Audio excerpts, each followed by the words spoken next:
A forgotten classic, the 850 Fiat Spider. Let's do this.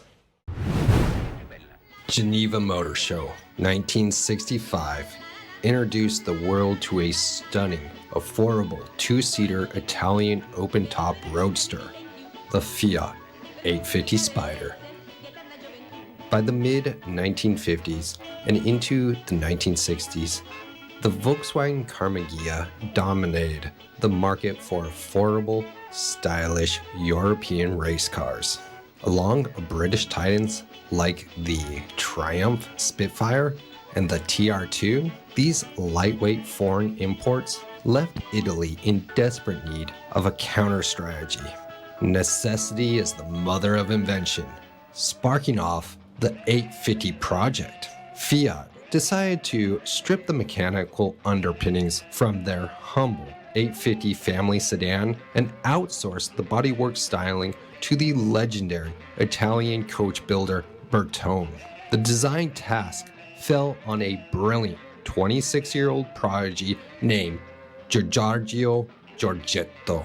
Scouted at just 17 years old, Giorgio had risen to become the head of styling at Bertone by the age of 21, penning several iconic masterpieces before tackling the task of the 850 Spider. For Fiat, Giorgio penned a brilliant, tiny, clean, geometric body. The original front headlights featured flush, aerodynamic plexiglass, while the rear tail lights were beautifully sculpted. Both the front and rear tail lights were shared with an upcoming sports car project, the legendary Lamborghini Miura. The Geneva Auto Salon 1965 debut remarkably was the same day that Giorgetto's first son was born. Can you believe that? The day this car made its debut, so did the man's son.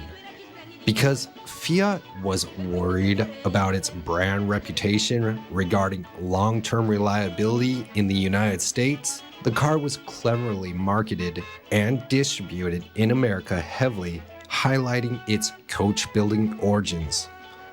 Often wearing prominently Bertone Spider badging to appeal to the more upscale sports car enthusiasts. Small specs, big fun. Under the rear deck lid sat a tiny little 843cc four-cylinder engine.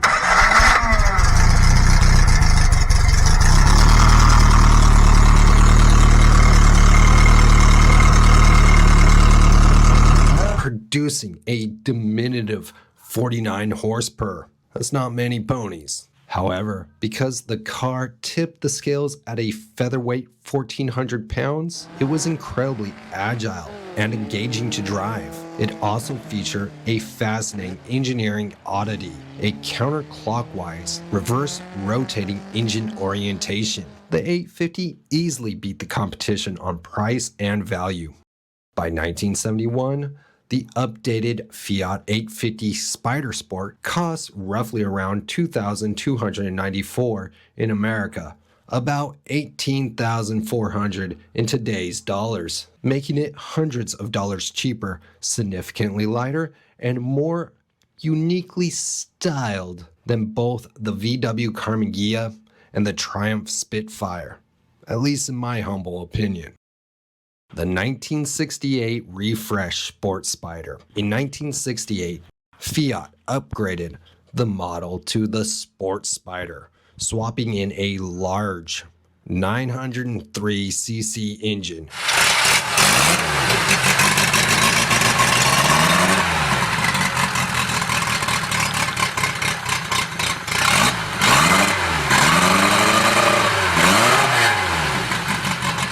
Pushing now 52 horses. Those are a little bit more ponies. Due to changing US safety regulations, the front styling was completely reworked to feature exposed upright headlights, affectionately earning a frog-eyed nickname for its design. Over its 8-year lifespan, ending in 1973, Bertone built 124,600 of these little spiders, proving to be an absolute sales success, especially within the American market.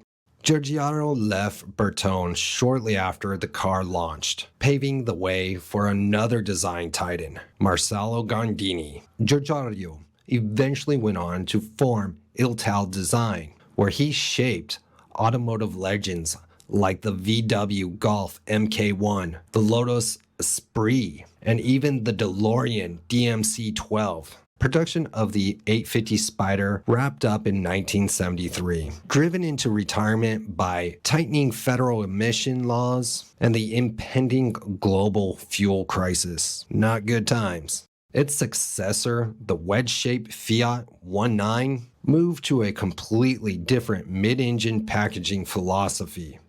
And this begs the question, why did this baby Ferrari fade into mainstream obscurity? Its disappearance can be blamed on a perfect storm of weak corporate exporter dealership networks, persistent mechanical quirks, and severe body rust issues. It was jokingly said among contemporary mechanics that these tiny, thin-gauge steel cars would begin to rust on the boat ride over to America from Italy. And about those mechanical quirks, I had a buddy that had a Fiat X19, and every time he made a left-hand turn, the car would die. It would just quit running. So you had to prepare yourself for that moment of no power. But as soon as you straightened out the wheel, it would pop back on and begin to drive like nothing happened. I don't know what to tell you. We tore the car apart trying to fix it. Couldn't figure out the problem. It's a Fiat, man. In today's classic car market, the Fiat 850 Spire remains a highly accessible entry point into vintage Italian motoring. A standard 850 Spire in good condition could go for anywhere from 10 to 11,000. The even more rare Abroth tuned variant fetches a bit more, 25 to 28,000. Thumbs up there. Ultimately, the Fiat 850 Spire stands as a final tribute to a pure, screen-free, and thoroughly honest analog driving experience. Decades after its final production run, it remains celebrated by enthusiasts as Giugiaro's most perfect proportion accessible masterpiece. That's it for right now, guys. I hope you liked this. Put some words down in the word box. Let me know what you think of this. But like I always say, I'll see you on the flip side. Until próxima. Ciao, ciao. We got a broom out here too. Yeah. Yeah. Are you okay?